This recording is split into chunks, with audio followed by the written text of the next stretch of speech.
शीला दीदी के चैनल को लाइक और सब्सक्राइब जरूर करें। धन्यवाद। सब साखी तीजिया जे भूखाइया उरौ व्रत राखाइया उरौ व्रत राखाई हो। बहिनी आंगने में ठाढ़ जे सीता मानाही मान हर साई मानाही मान हर साई हो।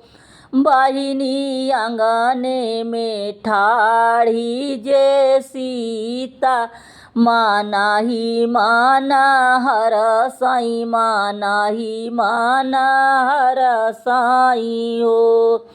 सब साखी हंसी हंसी पूछई त पुण्य पुण्य पूछई त पुण्य पुण्य पूछई हो।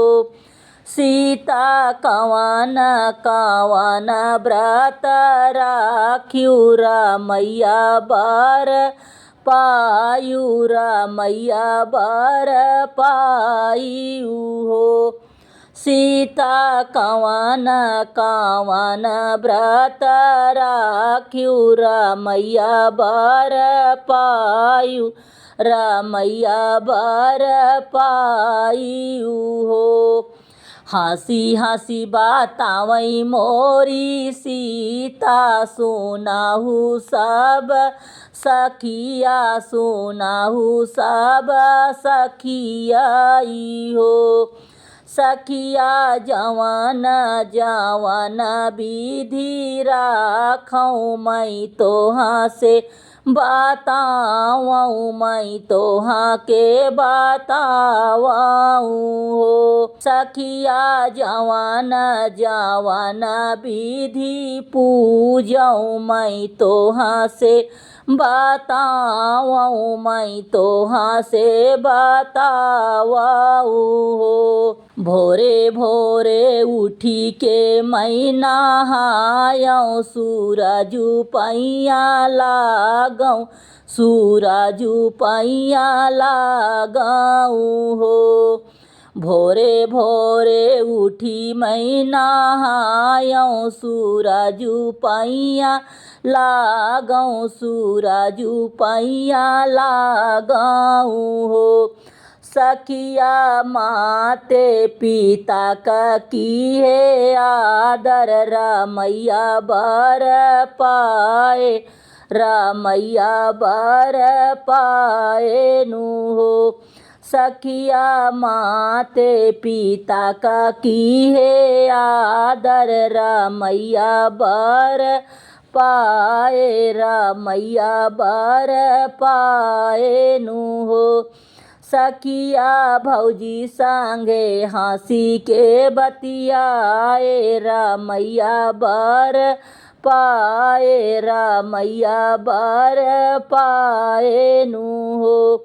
सखिया भौजी संग हंसी बतियाए रमैया बर पाए रमैया बर पाए नु हो। भूखी रहे मैं एकादशिया दुआ से की है पारन दुआ से की है पारानी हो।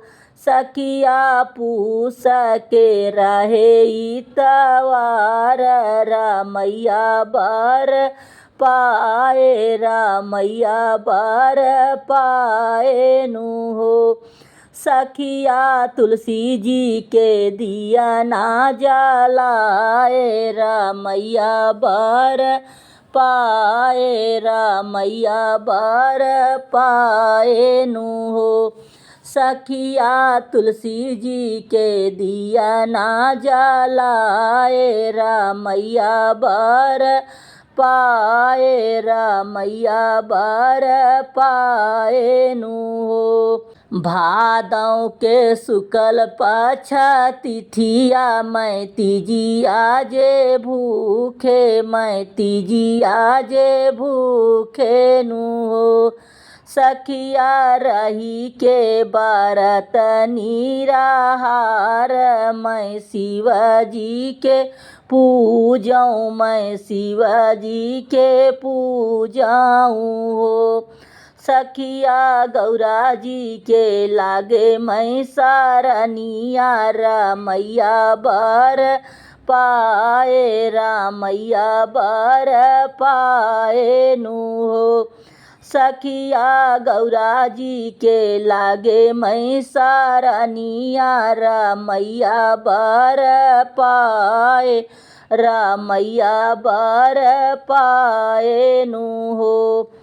मांगो मैया मर सोहगवा जनमयाही बतवा, जनमयाही बतवानु हो।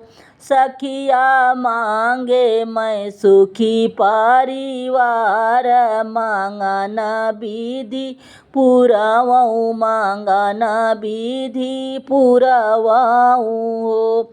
सखिया मांगे मैं सुखी परिवार, मांगन विधि पुरवाऊँ, मांगन विधि पुरवाऊँ हो।